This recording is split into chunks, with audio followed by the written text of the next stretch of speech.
Sa bawat headline ng corruption, may umiiyak na bayan. Sa bawat kasinungalingan, may pusong nasasaktan.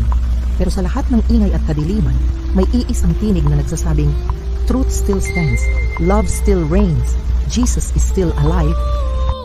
Ikulong na yan sa puso ni Kristo, a spoken word for truth and transformation.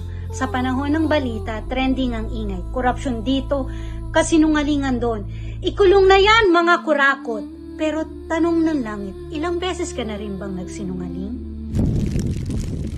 Oo, may magnanakaw sa gobyerno. Pero baka mayroon din sa puso mo. Pag ninakaw mo ang papuri na dapat kay Lord, kurakot ka rin, kapatid. Pag galit mo'y malakas kaysa sa panalangin mo, kailangan mo rin ng discipline, not detention. Sabi ng Bible, righteousness exalts a nation, but sin is a reproach to any people. Proverbs 14:34. Hindi kailangan ng rehas na bakal, kundi pusong bakal laban sa tukso. Hindi kulungan ang solusyon, kundi kaligtasan sa Panginoon. Ikulong na yan! Pero saan? Sa puso ni Kristo. Doon lang may tunay na pagbabago. Minsan, tayo rin ang nakikisa sa dilim.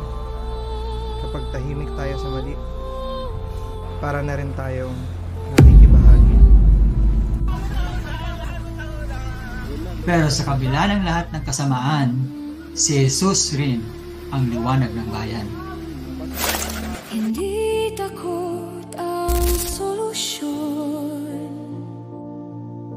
kundi pananampalataya.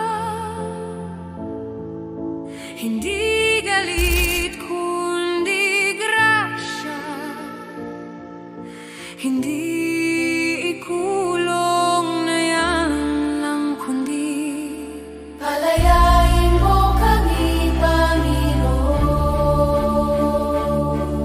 Palayain mo kami, Panginoon. Kasi sa bawat kurakot na kamay, may puso rin kailangang baguhin. At sa bawat pusong tapat, may bansang pwedeng itayong muli. Kaya kung gusto mong makakita ng pagbabago, magsisimula sa iyo, magsisimula sa akin, at magsisimula sa atin. Magsimula sa iyo. Magsimula sa akin. Magsimula